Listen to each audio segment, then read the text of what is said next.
யோபுவின் புஸ்தகம் 2ஆம் அதிகாரம். யோபுவின் புஸ்தகம் 2ஆம் அதிகாரம். இது ஒரு முக்கியமான ஒரு சத்தியம். இந்த வார்த்தை யாரிடத்திலிருந்து நாம் கேட்கிறோம் என்றால், மனுகுலத்தை பற்றி, என்னையும் உங்களையும் மனுகுலத்தை பற்றி சத்ருவாகிய சாத்தான் மூலமாய் உண்டான ஒரு சத்தியம். 4ஆம் வசனம், யோபுவின் புஸ்தகம் 2ஆம் அதிகாரம் 4ஆம் வசனம். சாத்தான் கர்த்தருக்கு பிரதியுத்தரமாக தோலுக்கு பதிலாக தோலையும் தன் ஜீவனுக்கு பதிலாக தனக்கு உண்டான எல்லாவற்றையும் மனுஷன் கொடுத்து விடுவான். இந்த வார்த்தை யார்கிட்ட சொன்னது அப்படின்னா, சாத்தான் கர்த்தரிடத்தில் சொன்ன வார்த்தை. மனுகுலத்தை பற்றி நன்கு அறிந்து வைத்திருக்கிற ஒரு வார்த்தை. என்ன அப்படின்னா, மனுஷன் எதை வேணாலும் கொடுப்பான், தோளுக்கு தோலை கொடுப்பான், எதை வேணாலும் கொடுப்பான். ஆனால் தன் ஜீவன் என்று வரும் பொழுது தன் ஜீவனை கொடுக்க மாட்டான். ஜீவனுக்கு பதிலா தனக்கு உண்டான எல்லாவற்றையும் கொடுப்பான். ஜீவனை கொடு, அது என்னையும் உங்களையும் இந்த மனுகுலத்தை பற்றி நன்கு அறிந்திருக்கிறதான சத்ரு தேவனுடைய சன்னிதானத்தில் அவன் பொய்யெல்லாம் சொல்ல முடியாது. அவன் யதார்த்தத்தை, நம் ஒவ்வொருவருடைய யதார்த்தத்தை கர்த்தரிடத்தில் சொல்றான்.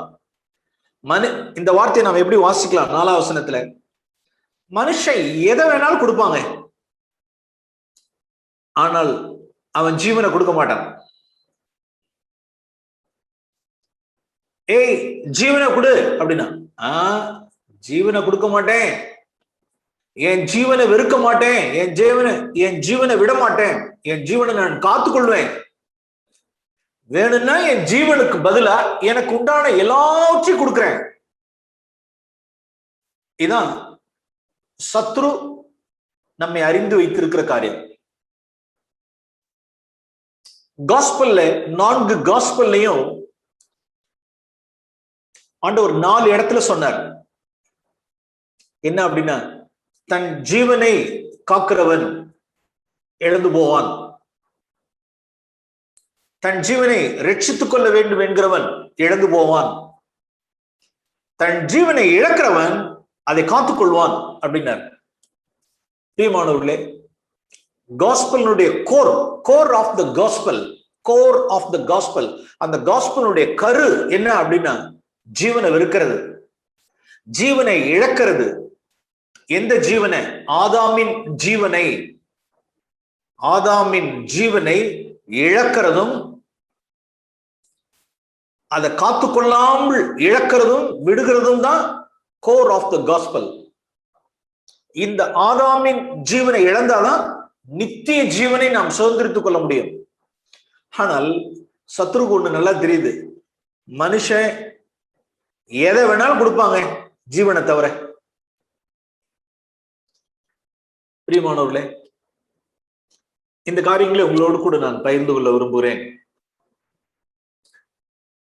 ஜீவன் அப்படின்னா நாம் என்ன நினைக்கிறோம் அப்படின்னா, உயிர் அப்படின்னு நினைக்கிறோம். நோ நோ நோ நோ, உயிரெல்லாம் தாண்டி ஜீவன் அப்படின்னா, இந்த கான்டெக்ஸ்ட்ல வேணும்னா அது ஜீவன்னா உயிரா கூட இருக்கலாம்.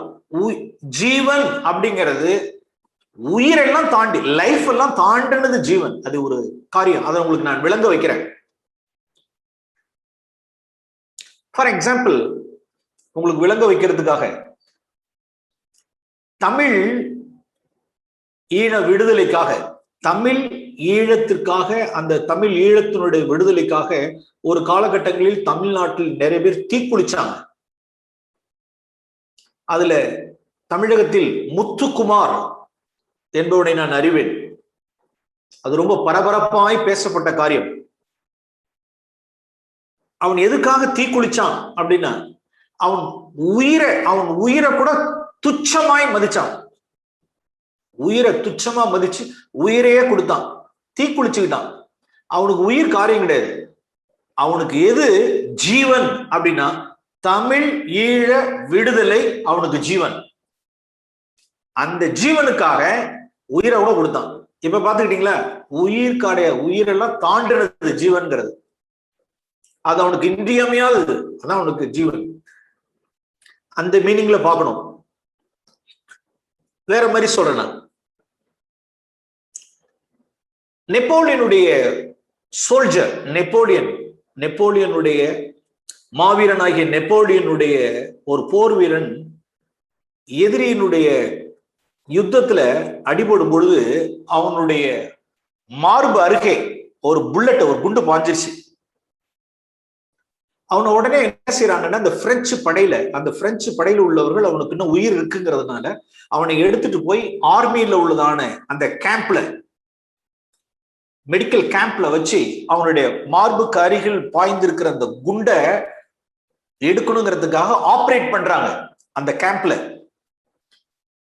அந்த இடத்த கிழிச்சு அவனுடைய ஹார்ட்டுக்கு பக்கமா எடுத்து கிழிச்சு அதில் உள்ள குண்டை எடுக்கிறப்ப அவன் கேட்கிறான், அந்த டாக்டர்கிட்ட, ஆர்மியில் உள்ளதான அந்த டாக்டர் கேட்கிறான், டாக்டர் இன்னும் கொஞ்சம் நல்லா உள்ளார தோண்டி பாருங்க, என்னுடைய தலைவன் நெப்போலியன் தெரியறானா பாருங்க அப்படின்னா. கொழுப்பு தானே அது, என்ன கொழுப்பு.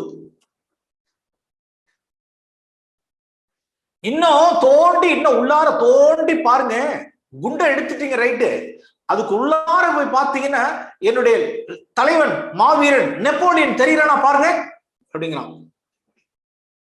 இப்ப அவனுக்கு எதிராக ஜீவன் அப்படின்னா நெப்போலியன்.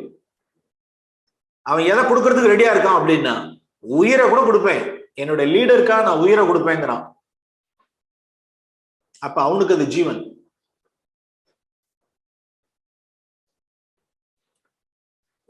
வெகு காலத்திற்கு முன்னதாக நான் ஒரு ஆர்டிகிள் படிச்சேன். பில்லி கிரஹாமுடைய ஒரு அவங்களுடைய மேகசின், அவருடைய யங்ஸ்டர்ஸ்க்காக போடுறதான ஒரு டிசிஷனா ஏதோ ஒரு பத்திரிகை, அதனுடைய மேகசின்ல பில்லி கிரஹாம் ஒரு ஆர்டிகிளை எடுத்துட்டார். நீங்க படிச்சு பார்த்தாலும் தெரியும், நீங்க ஏதாவது சும்மா அப்படி நெட்ல தட்டி பார்த்தாலே கூட உங்களுக்கு தெரியும். கம்யூனிஸ்ட், ஒரு யங் லீடர் கம்யூனிஸ்ட், அவனுடைய சாக்ரிஃபைஸ். அவன் என்ன சொன்னான் அப்படின்னா, ஒரு நிச்சயிக்கப்பட்டவன் ஒரு விரும்பி ஒரு பெண்ணை நிச்சயம் பண்ணி சபையில உள்ள ஒரு ரட்சிக்கப்பட்ட ஒரு பையம்பளருக்கு, ஒரு கிறிஸ்துவ பையம்பளருக்கு ஒரு பொண்ணை விரும்பி கல்யாணம் பண்ணி, தான் விரும்பி நேசித்ததான பொண்ணை கல்யாணம் பண்றதுக்கு முன்னால நிச்சயம் எல்லாம் கூட நடந்துருச்சு. அதுக்கு முன்னால அவன் என்ன பண்ணிட்டான் அப்படின்னா, ஒரு கம்யூனிஸ்ட் அவனை பிரெயின் வாஷ் பண்ணிட்டான். அவனை கம்யூனிஸ்ட் பிரெயின் வாஷ் பண்ணி அவனுடைய மைண்டை பாத்துற உடனே அவன் ஒரு லெட்டர் எழுதிட்டான். என்ன லெட்டர் எழுதிட்டான் அப்படின்னா, நீ என்ன ஃபர்கெட் இட், தான் விரும்பின லவ் அஃபேர், தான் லவர் விரும்பி அவளை கல்யாணம் பண்ணணும்னு நினைச்சவன், நிச்சயதார்த்தம்லாம் ஆயிடுச்சு. கடைசியில அவன் எழுதிட்டான். அவனோட லெட்டர் படிச்சு பாத்தீங்கன்னா, வாலிப பிள்ளைகளுக்கு பெரிய சேலஞ்ச். நீ என்ன மறந்துரு, எனக்கு கம்யூனிஸ்ட் தான் எனக்கு எல்லாமே, லைஃபே எனக்கு கம்யூனிஸ்ட் தான். என் கம்யூனிஸ்டுக்காக நான் ரத்த சாட்சியாக வேண்டியதா இருக்கும், என்னுடைய கம்யூனிசத்துக்காக நான் ஜெயில போக வேண்டியதா இருக்கும், என் கம்யூனிஸ்டுக்காக நான் பட்டினியா இருக்க வேண்டியதா இருக்கும், என்னுடைய கம்யூனிசத்துக்காக. You forget it. என்னடா அது? அப்ப இவனுக்கு என்னடா அப்படின்னா, இவனுக்கு எதிராக ஜீவன் அப்படின்னா கம்யூனிசம். இப்படி நாம் உலகத்துல நிறைய பேரை பார்க்கிறோம். உலகத்துல உயிரெல்லாம் கூட துச்சம், எல்லாம் தூக்கி போட்டுருவாங்க. அவர்களுக்கு சில காரியங்கள்லாம் என்னவா இருக்கு அப்படின்னா ஜீவன். ஏசாவுக்கு எது ஜீவன்? சிவப்பு கூழ் அவனுக்கு ஜீவன். சிலருக்கு வயிறு, சிலருக்கு மணி, சிலருக்கு நேம், ஃபேம், சிலருக்கு சாப்பாடு, சிலருக்கு பேரண்ட்ஸ். So varieties. உலகத்தில் உள்ள எல்லாருக்கும் நிறைய பேருக்கு என்ன இருக்கு அப்படின்னா, ஒவ்வொன்றுத்துக்கும் ஒருத்தர்களுக்கு தாய் தகப்பன் ஜீவனா இருக்காங்க. தாயே தெய்வம். சில பேருடைய கார்ல எல்லாம் போட்ட காருக்கு பின்னால என்ன விட்டுருக்கோம் அப்படின்னா தாயே தெய்வம் அப்படிமா. சில பேருக்கு தொழிலே தெய்வம், தொழிலே தெய்வம், தாயே தெய்வம். பீப்புள், சிலருக்கு பிள்ளைகள் ஜீவன், சிலருக்கு பிள்ளைகள் ஜீவன். பிள்ளைகளை தொட்டா போதும், முடிஞ்சிருச்சு, அவ்வளவுதான். பிள்ளைகளை தொட்டாங்க, பினிஷ்.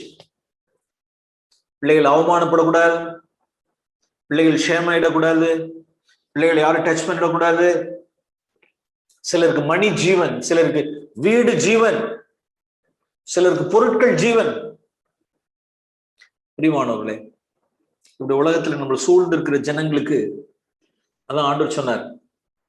இத சத்ருவுக்கு மனுகுலத்தை பத்தி நன்கு தெரிஞ்சிருக்கு. என்ன தெரிஞ்சிருக்கு அப்படின்னா, மனுஷன் எதை வேணாலும் இழுப்பான். அவனுக்கு இன்றியமையாத ஒரு காரியம் அவனுக்கு ஜீவனா இருந்தா அந்த ஜீவனை தவிர மத்த எதா இருந்தாலும் இழந்துவான். அவனுக்கு ஜீவனை அவன் காத்துக்கொள்வான், அவன் இழக்க மாட்டான் அப்படிங்கிறத மனுஷனை குறித்து சத்ரு நன்கு அறிந்திருந்த அப்படின்னால், இப்ப ஆண்டவராகிய இயேசு கிறிஸ்து பூமிக்கு வரும் பொழுது வரப்பே ஒரே பிரின்சிபிளோட வந்தார். என்ன பிரின்சிபிள்னா, என் ஜீவனை கொடுக்கறதுக்கே வந்தேன். இந்த பூமியில எனக்கு எதுவுமே ஜீவன் இல்லைன்னார். என் பிதாதான் எனக்கு ஜீவன், என் பிதா எனக்கு ஜீவன், வேற எதுவுமே எனக்கு ஜீவன் கிடையாது. ஆண்டவராக இயேசு கிறிஸ்துக்கு பிதா ஜீவன், பாக்கி எல்லாம் அவருக்கு ஜீவன் அல்ல. பிரியமானவர்களே, அவருக்கு எது ஜீவனா இருந்ததோ அதுதான் நமக்கு ஜீவனா இருக்கணும். மற்ற எதுவுமே இந்த பூமியில நமக்கு ஜீவனா இருக்கக்கூடாது.